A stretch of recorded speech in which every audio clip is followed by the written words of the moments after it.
And we're ready to go. Good morning, everyone. Olaf, pleasure to be here. Great to be back in South Africa again. It's always a pleasure to be here. I guess today I'm going to give you guys a little bit of a reality check on additive manufacturing. I guess my personal views on where additive manufacturing is today. So just a bit of an overview of some of my personal thoughts on this. But I thought before I start, always good to give you a bit of a background on who I am and where I come from.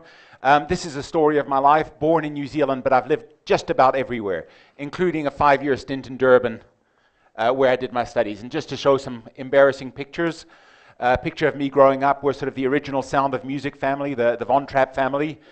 My dad is German, so I have horrible memories of having to wear lederhosen, the leather shorts and horrible outfits, and we had a little orchestra that played for the grandparents and that, so bad memories. My undergraduate degree was in electronics. So in Durban, I studied electronics engineering. I've never worked in electronics a day in my life. Today, I'm definitely more of a mechanical engineer. But just to show you what a geek I was, sort of the ultimate geek, while I was studying electronics in Durban, I was also in a medieval music group. So we played 13th century music. This is ultimate geek. The cool thing is this guy, Simon, was doing his master's in medieval music at Natal University at the time, and we built all the instruments ourselves. So this is what, later I'll talk about the guitars I make, but this is probably what got me started on getting interested in making instruments. Luckily, I didn't only play weird music, I also did a few stints in rock and roll bands that was a bit more sort of decent music and that sort of stuff. But long story short, what I do today is product development. So my role, both in my previous universities in New Zealand and with Grund University now, is developing products. So from the concept, finding out what the user wants, what the market wants, doing the detailed design, doing the manufacturing, getting it out onto the shelves to the market out there. Over the last 30 years, I've sort of lost count. I'm probably up to somewhere around 90 to 100 products brought to market. I did a lot of lighting products for theater lighting industry, a lot of home health monitoring products. I did some CAD add-ons a few years ago for SolidWorks where you could have a human body that you could put in a car to make sure a short Japanese person or a really tall American person could fit in the car properly. All sorts of stuff like that. But really, product development is what got me interested in additive manufacturing. First, in the mid-90s, we were developing products. We needed to make a prototype to test to see if it was going to work. At the time, it was in New Zealand. We didn't have any machines in New Zealand at all, so I had to email my files to Australia. It was QMI at the time, I think, and a week or two later, I'd get my parts back, and that was an amazing tool to help us develop products better and faster. Just the ability to realize ideas. But what we're talking about today, I guess, is reality check on additive manufacturing. And the real question is, can we use additive manufacturing today for production? And I think for prototyping, absolutely. For close to 30 years, we have been using it extensively. And I would say for some applications, as it stands today, pretty much straight off the machine, you can use it. But note the word some applications, not all applications. And you might be wondering why I've got pictures of sand casting down the bottom, which is about 3,000 years old as a technology, probably one of the oldest manufacturing technologies known to man. In my opinion, additive manufacturing as it is today is very similar to sand casting, both polymers and metals in terms of what comes off the machine. Now, yes, you can do a lot of work afterwards to post-process it, to change the properties to make it better. But as it comes off the machine, it's not dissimilar. And if you expect that, you will never be disappointed. Where if you expect to hit print on your metal machine and get perfect shiny parts coming off, you will be disappointed. So it's an expectation. But again, using an engine block as an example, you can sand cast an engine block everywhere where you need good surface finishes. You will skim the heads, you'll bore out the pistons. Everywhere we got a bearing, you are going to machine it to get those tight tolerances and engineering finishes. And to my mind, again, additive manufacturing we think of in exactly the same way. If you think of it that way, it's perfect. Again, sand casting, injection molding, die casting. You've got porosities in there, you've got all sorts of imperfections coming into them. Very much the same as that. Then if you hip it, you can get rid of a lot of the porosities and so on. So I guess, to me, one of the take-home messages is additive manufacturing will never replace conventional manufacturing. It's a complementary technology that sits alongside all your other machines. So the factory of the future, you will have an injection molder, a CNC machine, all the other traditional machines, and you will have an additive manufacturing system next to it. And this, I'll show you some examples of that. So again, what is very, very important is that if you use it the right way for the right reasons, additive does give you some huge advantages over conventional manufacturing that you just couldn't achieve. But it's important to know why and how to use it. And I think we mentioned that one of them yesterday, or the first and best known one, which is complexity for free. The more complex it is, the better suited it is to additive manufacturing. If it's a simple part, there's generally much, much better ways of doing it. And that guitar, the aluminum guitar, it's over in the exhibition hall, for those of you who haven't seen it, is a good example of complexity for free. Whereas if I was going to make a regular Telecaster like you see on the right there, I would be absolutely crazy to 3D print it. It would cost me thousands of euros to print it for something that I can CNC machine in half an hour out of a much bigger choice of material with a much better surface finish than I ever could with 3D printing. So knowing when to use it for the complexity for free is really, really important. And one example of that, this is actually quite an old example, probably from about 10, 15 years ago, but it's from Janne Kiitanen from Freedom of Creation. And this is an example he did for Onitsuka. Onitsuka is the Japanese company that makes ASICS running shoes.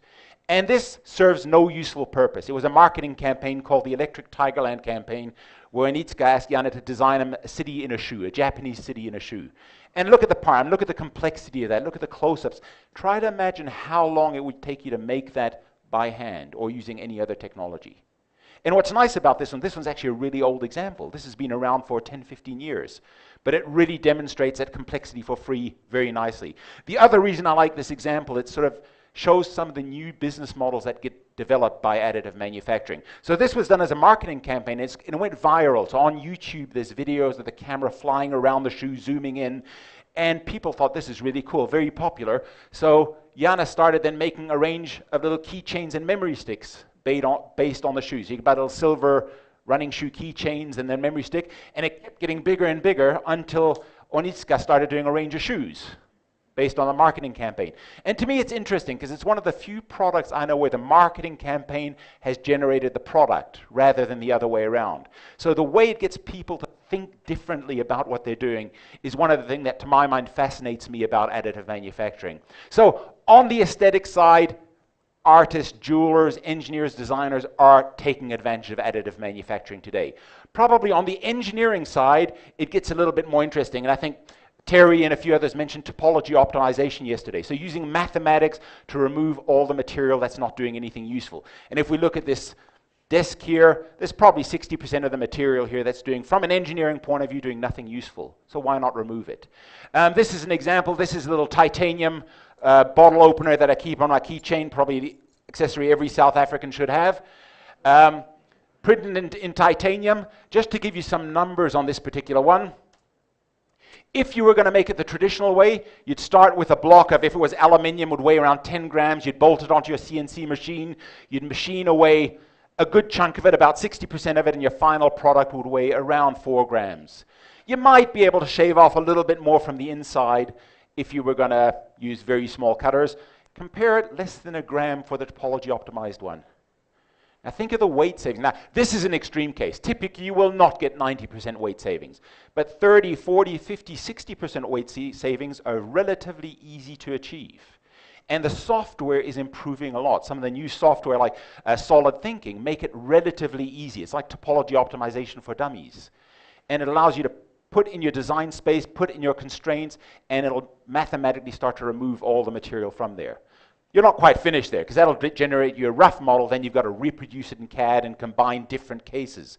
But it does give you a good starting point. So topology optimization is something that, in my opinion, we're going to start seeing more and more of. And I think in our engineering courses, we're going to need to start teaching it more and better. Now, topology optimization has been around for a long, long time. The difference is in the past, we were not able to manufacture the results of the topology optimization.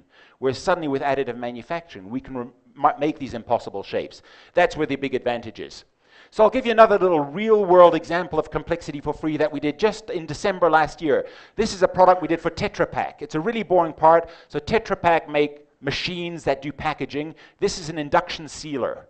It's just a very boring stainless steel bar. There's a little copper inductor in top, and when they want to seal the package, they bring the two in contact, pass current through it, and the induction current seals the package.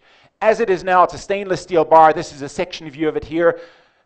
The the more you can cool the inductor, the faster you can run the machine. So when they put the current through it, it heats up. When you cool it down afterwards, the faster you can cool it down, the faster you're going to be able to run.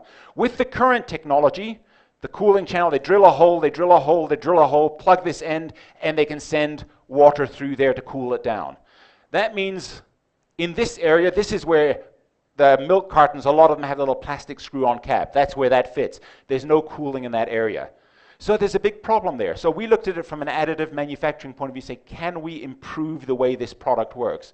So we redesigned it for them. The first thing we did is we emptied it out and put a lattice structure on the inside. So it went from 320 grams to 160 grams, so half the weight. Now, the weight reduction means electromechanically your motors don't have to work as hard. So again, you can run it faster from that point of view. But the big change was the cooling channel that goes now all the way through. We were somewhat restricted. We couldn't move these points because they wanted to be able to test it on their existing machine, and that's where the inlet and the outlet were. But we could get the water running all the way across, and we go from a round section there to a triangular section at the top, so we get a much wider area of cooling where you need it. And that's the part printed in stainless steel on the side there, and they're currently in the process of testing this. This was a little bit done as a case study for Tetra Pak to show management that they need to invest in additive manufacturing because it can offer advantages. Now, if you can run your machine faster, you save money. Cycle time gets reduced. So a big, big, big advantage there. Next big area, mass customization, that we're going to be seeing more and more over the next few years. Nike ID is one example of it, where you can go onto the Nike ID site and design your own sneakers. In that, you can sort of choose colors. That's about the extent of it. But additive manufacturing brings a whole new area of mass customization, where we can make a product for every person in this room and make it custom made for you, the users. There's at least 4 companies I know of that do shoe inserts, where from a scan or even an iPhone picture of the bottom of your foot, they'll do you custom shoe inserts so your shoes fit you perfectly. A company in New York, I don't know if they still exist, was doing hearing aids. Not hearing aids, headphones, where from, again, an iPhone picture of your ear, they would print you a headphone that fit you perfectly. And in New York, they had a shop with a bunch of FDM machines doing these little headphones. So the biggest area of application for that is in medical. Because anything medical, anything that fits our ears better, that fits our bodies better, will benefit from additive manufacturing. And Martha talked yesterday about hearing aids. I mean, you look at the quantity of hearing aids they've done, acetabular cups, hip replacements, big, big, big numbers. But the interesting one, which I want to talk about a bit more, is Invisalign. So Invisalign is a new system of dental aligners. So instead of the old railroad tracks in the teeth, this is a new way of lining up your teeth, where they'll take a scan of your teeth and print you out. It's like a rugby mouth guard. And then every 2 weeks, they'll ship you a new one where they've moved your teeth very slightly on the digital model, and it gradually lines up your teeth. Now, the reason this one's, I mean, you can see 14 million a year. They're talking, that's big numbers. But the reason this one's really interesting is it really gives you an idea of the factory of the future. And we call these 3D printed mouth dental aligners, but they're not really. So I've got a little video clip showing the very overall process of how these are made. So the only thing they print is the model of your teeth. So from the scan of your teeth, they print a model of your teeth. And that's pretty much it from a 3D printing point of view. The rest of it is manufactured the traditional way. They basically thermoform. They vacuum form polymer over the top of the SLA, the stereolithography model they use of your teeth. They then use CNC machines to cut around the outside. And we'll see it, and they've got a factory full of CNC machines just to machine around the outside contour of it. They then tumble them to smooth off all the edges. They laser engrave to identify them for you, the customer. So this is a really nice example of the factory of the future. They're using additive manufacturing in the area that gives them advantage. And it's doing your teeth. The rest of it is all done the traditional way. So this is actually a really, really nice example of that. And I guess that brings me to the next sort of take-home message, and probably a slightly controversial one, but most 3D printed products are not 3D printed. You know, possibly other than Yoda figurines and maybe jewelry, the vast majority of so-called 3D printed products out there are not. They use every technology under the sun. And I use my guitars as an example. My guitars use CNC machining, injection molding, casting, just about every process known to manufacturing to make the guitars. I only use additive manufacturing for the part where it gives benefit. In this case, the body, because of the complexity of the shape of them. I'll show you a video clip of this one in a few minutes. So again, to my mind, this is where us as the additive manufacturing industry and the media possibly need to start changing how we talk to the media and the general public about additive manufacturing. And being better at expressing that this is just a technology that is complementary to the others, and it's important to use it when you need it.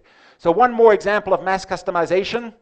This is an example we just did in Lund, again, at the end of last year. So one of my students, Emily, did a project with Lund Hospital. This was a 2.5-year-old girl with the missing bottom half of her arm.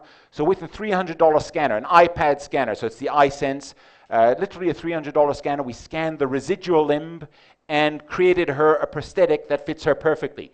So I've got an example of it. So this part here is from the scan of her arm to fit her perfectly and gives her a prosthetic she's very comfortable with. This was the passive version. The real prosthetic was the one you see down here, which is the active version, where you've got myoelectric implants to pick up muscle movements to control a bionic hand.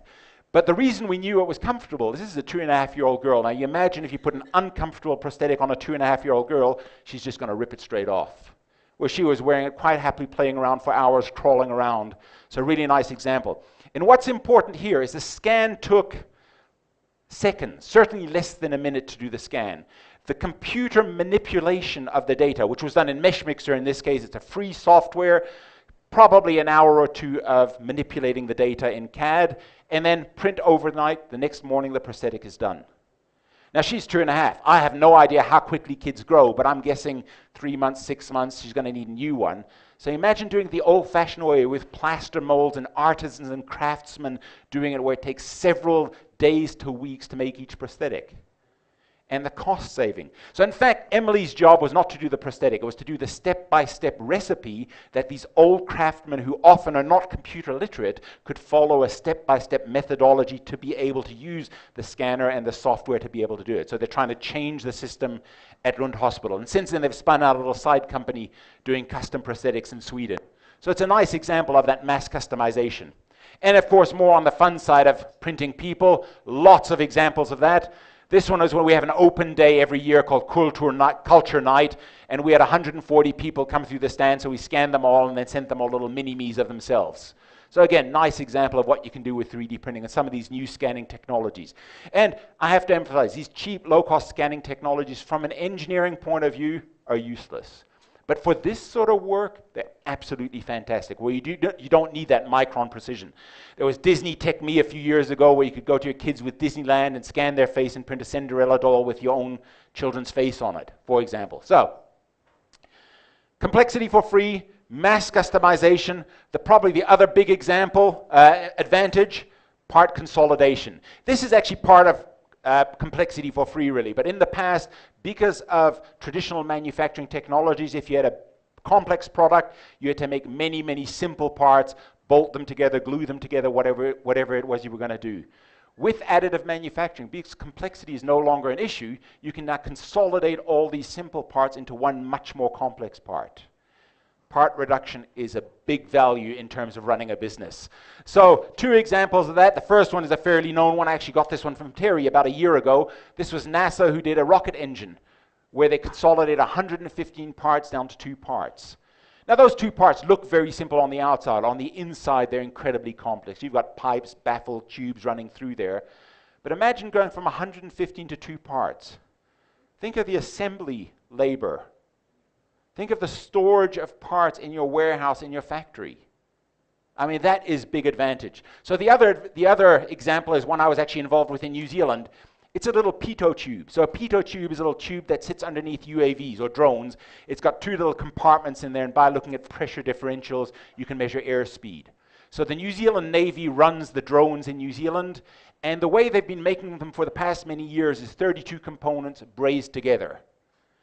They came to us, this was at Massey University, one of my previous universities, and said, look, we want to look at 3D printing as a possible way of not prototyping, but actually manufacturing these permanently. So we had a little EOS, a baby SLS machine, and the first redesign we did as a single component in nylon. And it worked. Having said that, down the middle here, there's a 1 millimeter diameter tube going in there. To get the powder of that took us several hours. It was a pain in the ass, to use the technical term. Cleaning the part out was difficult. The other thing which we didn't know from a user point of view is in New Zealand, when the drones land, they don't land on the beach. This sits underneath the drone. When it lands on the beach, the front of it gets filled up with sand. So every time they use them, they had to lift the drone up and sort of shake it. I don't know what they did. So the final design, printed in titanium, has a little screw-on cap that you can unscrew, empty out the sand, and you're ready to go. And here we cut out a little section here, so you can see this little 1 millimeter diameter pipe that runs to the front there. That's the bit that we had a hard time cleaning out. Now, with metal powders, with titanium, it flows much better, so cleaning it was not a big issue. But in nylon, it cakes together, so cleaning it out is an issue and something you need to think about. So again, 32 components down to 2 components. And this is now in production. So the Titanium Development Association are now producing these for the New Zealand Navy for their drone program. So really a nice example of part consolidation. So to my mind, these are the technical advantages of additive manufacturing. The part consolidation, mass customization, complexity for free.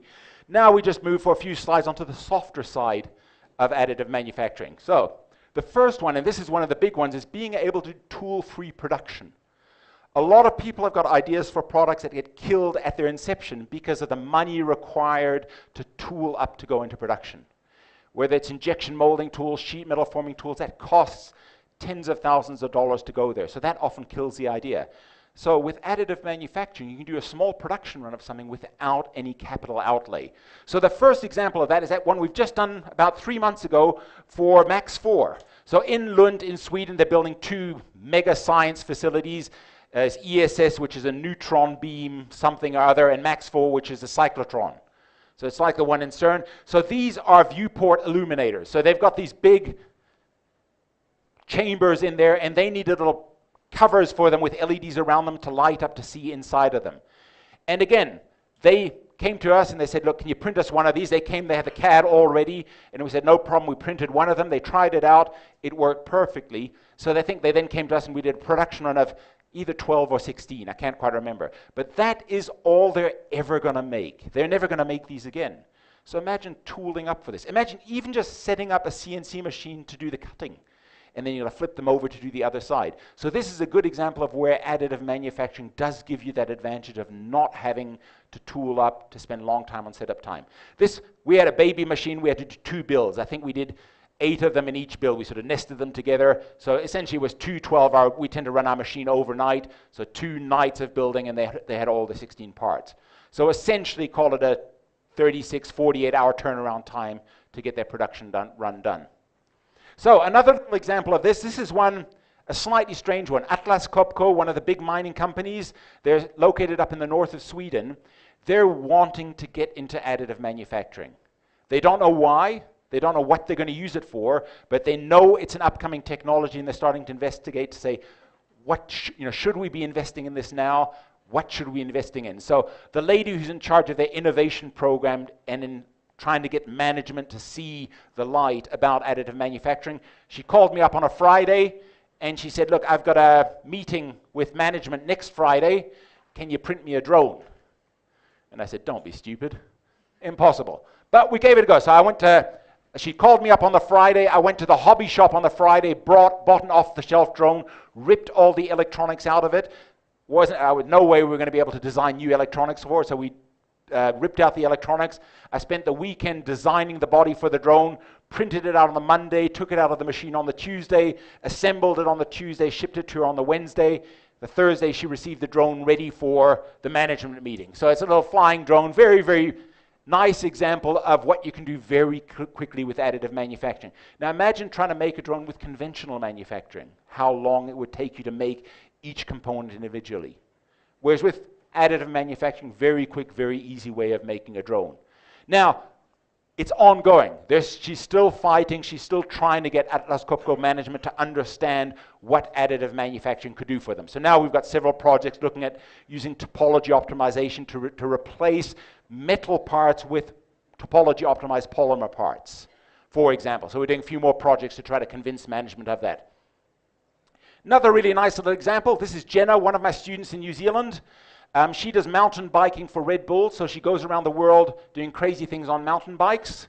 And she has a problem when she travels. All these professional cyclists travel with their mountain bikes. So she goes through the airport with this large cardboard box that she can't put on a trolley because it's too wide to go through the door. So as a third year product development project, she decided, I know, I'm going to design a little set of wheels that you can clip onto any box. So it's actually a very, very simple little product, a very simple example. No point reinventing the wheel, so she just bought skateboard wheel, but she printed the little clip-on system that she could use to clip onto pretty much any box. And she started using them. She started traveling around the world with these, and of course all the other athletes said, ooh, can we buy some of those? So she scratched her head a bit and said, yeah, I'll sell you a pair. She sold another pair. So when I left New Zealand 2 years ago, she was getting close to 80 pairs, some 70 or 80 pairs she sold. So this is not even a business. This is not even a micro business. But it did allow her to test the idea at no cost to herself, without having to go to the bank for a loan. And now she can say, yep, there's a big market for this. I'm going to tool up and injection mold them. Or this is high value, low volume. I'll keep making them through additive manufacturing and selling them that way. But the point is she didn't have to spend a lot of money to find out. And this is one of the difficulties with conventional manufacturing, the amount of money you have to spend to get your idea realized. So this brings me to my own example, and I think it started probably in 2011, where The Economist did a story called Print Me a Stradivarius, and we saw a picture of it in one of the presentations yesterday. But it was a story in The Economist where they took the blueprints of a Stradivarius, CAD'd them up, printed them out. I think they printed it in Peak on an EOS machine, and it sounded good, it played good. I think the professionals said it was a bit heavier than a regular violin. But what you've got to remember is they did it not to make the ultimate violin. They did it to show that it could be done. And really, if you wanted to develop the ultimate violin, you'd have to redesign it for the material. And potentially, you could make the next Stradivarius, because the advantage with using additive manufacturing is you'll get consistency of sound. Whereas with wood, every piece of wood is different, so you'll never get the same violin sounding the same. This got me really excited because of my early days playing in rock bands and maybe in the medieval band. So I saw this story and I said, ooh, I wonder if I can make an electric guitar. And this was just for fun. This was just to see if it was possible to do it. So I printed out my first one and I started a little blog about it to show the rest of the world what was possible with additive manufacturing. And the response was just incredible. Musicians from around the world were emailing me saying, that is very cool. Can we buy one? So the same problem Jenna had, I scratched my head a bit and said, ooh, and I sold one, I sold another one. I'm now building number 72 and 73. So 10 of them in my collection, one of each design. I think 11 of them in my collection. The others have been sold. So I'm up to about 61 sold guitars. And the point here, the guitars themselves are pretty cool, if I may say so myself. Some examples, some of the designs. The first one was actually a spider version of this one. I think Terry's got that one, possibly. The very first one I made. And the reason it's that shape is not because it's a sexy shape for a guitar, but that's the biggest I could fit into the EOS machine I had. So then I started partnering with other people to make the bigger guitars. Again, from an aesthetic point of view, you may love them or hate them, but they're purposefully complex. If they were simple, there would be better ways of manufacturing. But all of them have got details. This one's got all of New York City inside the guitar, which you couldn't make any other way. So complexity for free again comes in. Every guitar I make is custom made to the musician. So mass customization comes in again. But the important thing is I didn't have to mortgage my house to start a new little side business. So this is a hobby business. It's not something if I was doing it, I don't want to be a guitar maker. So it's at the limit now of what I can handle to do. And just to show you, it made sense. I was doing guitars and bass, so it made sense to do the rest of the band. So I've done three drum kits, a couple of keyboards, and I've done a saxophone, which doesn't really work yet. There's air leaking out of it, so if any air leaks out of any one of the keys, it just doesn't work. So generation 2, I'm still waiting to have the time to do it. But yeah. So, and again, just to show you the steampunk, which is hidden behind there now, which was the one I showed you earlier, just to show you again complexity for free that additive manufacturing can give you. Here's a little video clip of it playing, and all the gears move, the piston moves. And again, what hurts the brain a little bit, the body, all printed as a single piece. So that comes out of the machine already assembled, ready to go. I have an artist friend who paints these for me, and he hates painting these ones. Okay, it's to paint the gear, move it along, paint it, so really, really hard to airbrush. But it gives you an example of the kind of things you can do in terms of complexity for free with 3D printed guitar. So, Moving to the inner, even softer side, and there were a few mentions of it yesterday during some of the talks, the ability to stimulate creativity and innovation. And this is a lot where the maker spaces and the desktop entry-level 3D printers come in terms of stimulating innovation. So one example, again, probably about 10, 12 years old now, but a really, really nice one that I really like is an American eagle that lost its beak. And somebody decided, I know, let's print him out a new beak. So they CAD'd it up, printed it out, glued it on, literally epoxy resin, glued it on, and saved the eagle's life. Since then, there's been several other examples of that. There's been ducks that have got missing feet. There's been cats, dogs, all sorts. There's a toucan, turtles, that's right, lots of. But this was one of the earlier ones, which is why I still like it. Now, the point here is making a beak is not impossible. You could carve it out by hand. You could do it on a CNC machine. The problem is it's too hard. So we don't bother and we give up.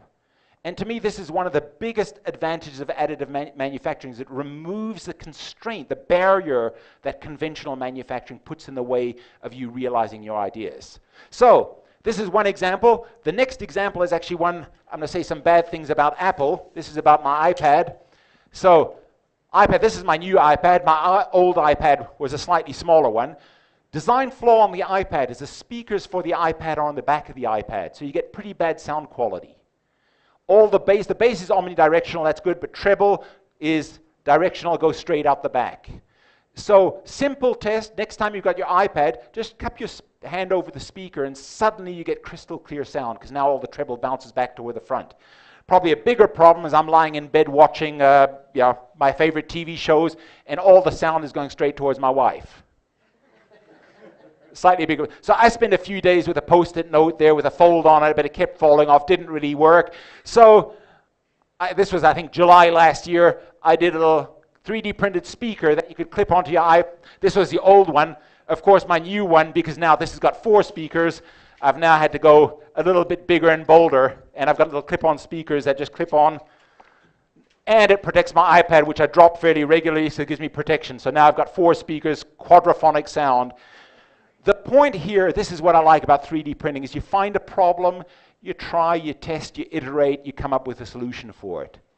And if I hadn't had 3D printers, I probably would not have found a solution. Well, the better solution would be for iPad to redesign. But beyond that, I wouldn't have had a solution. I think I would have given up with 3M, post-it notes on it, just it wouldn't have been quite the right look. So this is one of the things I like most about additive manufacturing. It gives you that freedom. Yesterday, somebody started talking a little bit about the supply chain and how additive manufacturing is going to affect the supply chain. So I've got 2 or 3 slides of that, and particularly looking at spare parts. So this is a supply chain before the Industrial Revolution. Before the Industrial Revolution, if this was the village, this was the supply chain. If I wanted to make myself a new desk, I made it myself. If Dave was the blacksmith, I might go barter some eggs for some nails, and that was pretty much it. If my desk was fantastic, which I can tell you it would have been, I would have sold it to you guys as a supply chain as the rest of the village. The village on the other side of the hill, too far away, out of the supply chain. You compare that to the supply chain today. Well, I'm in Sweden, I'm the end customer. I would drive to IKEA to buy my new desk. They get it shipped in from a warehouse in Gothenburg, shipped in from Guangzhou in China, trained in from somewhere else, the factory in China where they make it. That supply chain is incredibly long. Typically, most consumer products, only about 10% of the cost of the product is the cost of the product. The other 90% is the supply chain. Not just the transport, but every one of these people takes 5%, 10%, 20%. That's how they make their money. So additive manufacturing potentially has a potential to reduce that supply chain almost back to the pre-industrial revolution, where we're going to have the manufacturer with additive manufacturing machines. And again, I'd use that term loosely because it's going to be additive manufacturing machines and CNC machines, everything else. And they're going to make the parts locally when they need them, where they need them. And there's a lot of talk about reshoring, bringing back manufacture. It's not really happening yet. It's starting to happen. Everybody is interested in it. But it's one of the questions that's been raised, particularly in Sweden, but around the world, is spare parts. So instead of having warehouses full of spare parts, can you use additive manufacturing to make them on demand? And again, I'll use Tetra Pak as an example. Tetra Pak have 800,000 unique spare parts sitting in warehouses in Lund. Legally, they have to keep them for 20 years. They admitted to me 80% of those spare parts will end up getting scrapped. 20% of them they use all the time. They ship out regularly. The other 80% almost never get used. Imagine being able to free up that warehouse space, all that inventory. And just to give you some frightening numbers on spare parts, the car industry alone, somewhere around $750 billion worth of spare parts sitting around doing absolutely nothing useful. Imagine freeing up that capital to do useful things. Would be absolutely incredible. So this is a growing area of interest around the world, and it goes beyond spare parts. So last slide on the supply chain, the model after tomorrow, and I think people talked about that yesterday. Will we all have 3D printers at home? In my opinion, yes, we will all have 3D printers at home. Mattel have just delayed the release of their new 3D printer, which I think was just under $300 US. Would that be right? They were supposed to release it this year before Christmas. Now they've delayed it. Once we get a toy aimed 3D printer, Lego, Mattel, Fisher-Price, at that $100 to $150 range, my prediction is going to be a best-selling Christmas present. And 2 weeks later, there's going to be a lot of them sitting in cupboards and homes around the world, I suspect. But it will be aimed at toys and hobbies. I know Lego is working on some project in that area. And I use the example of sewing machines here, where a lot of us have sewing machines at home, but we're not all using them wearing homemade clothes. Again, one more slide. We talked about it a little bit yesterday, the difference between the desktop 3D printers and the industrial machines. And I use the toy BMW and the real BMW as an example. Both are absolutely fantastic. And this is where you've got to be careful. A lot of people say 3D printers are crap compared to the big ones. They're not. They're absolutely amazing. I personally think every engineer, every designer should have one, because you can't afford not to. But they're not the same as the big one. So the toy car to the 6-year-old, he's actually allowed to drive it. So it's actually an advantage. But it's not the same as the BMW. The printers are very much the same. So a couple more areas. Think beyond direct part production. Most of this conference we're talking about printing parts directly. Let's talk about tooling. And this is a growing area where you can make more efficient tools and get them faster by using additive manufacturing. Some of the areas, conformal cooling, being able to make these twisted pipes and tools to get the cooling where you need it, a little bit like we did with the Tetra Pak induction cooler, as opposed to drilled holes and plug the ends of them. Another example, and this was really good to see Gerry's example yesterday with the prosthetic implants, where they were machining 95% of it and just printing the important bit on top. The same with tooling. If you look at this tool as an example, that whole base is just a plate that's really, really boring and would be a waste of time and money to print. So you machine that, put it into your CNC machine, and grow the rest of it, which is the complex part, straight on top of it. So thinking like that, thinking hybrid, additive, conventional manufacturing is something, again, as engineers, we need to get used to. One more little example of that from New Zealand. We did this for Canterbury University. Again, indirect manufacturing. They needed a model of a trachea so they could blow, I don't know, air, smoke, water through it to see how it behaved with human anatomy. That's the MRI scan at the top. We 3D printed it on a Z-Corp machine, on a plaster machine, built an acrylic box around it, suspended the Z-Corp part in it, poured in clear acrylic. That's the part at the bottom in the acrylic, but with the powder still in it. Overnight, soaked it in water, which softened all the plaster and allowed us to wash it out the next day. And the next day we had almost a piece of art. But again, thinking about additive manufacturing indirectly. And it's really good to see that VUT are investing a lot on the sandcasters, the PMMA printers. So casting and investment casting, I think, is an undervalued area of additive manufacturing today. And industry understands that. So, a couple more slides. Just hit print and you're done. We talked about that a little bit yesterday. These printers are far from perfect. What comes out of the printer straight off the machine, the surface quality leaves a lot to be desired. You've got to remove support material, hipping, machining, coating, painting. One little example of that we did in New Zealand, and again, I've got that on my key ring. We did this for a conference for the Maintenance Engineering Society. It's a little 3D printed titanium spanner. It actually works. What you see here is support material. Now, it's for heat transfer rather than support, but all of that needs to be removed. In some cases, you can machine it off or wire EDM it off. A lot of the case, it's manual. In this case, we had a team of student slave labor, so that's what they spend the summer doing. So guys, students here, guess what you're doing this summer? So a couple more take-home messages. It was alluded to yesterday. The functionality that AM offers you is invaluable. We have so many people coming to us and say, I need this old-fashioned part, and it must be 316 stainless.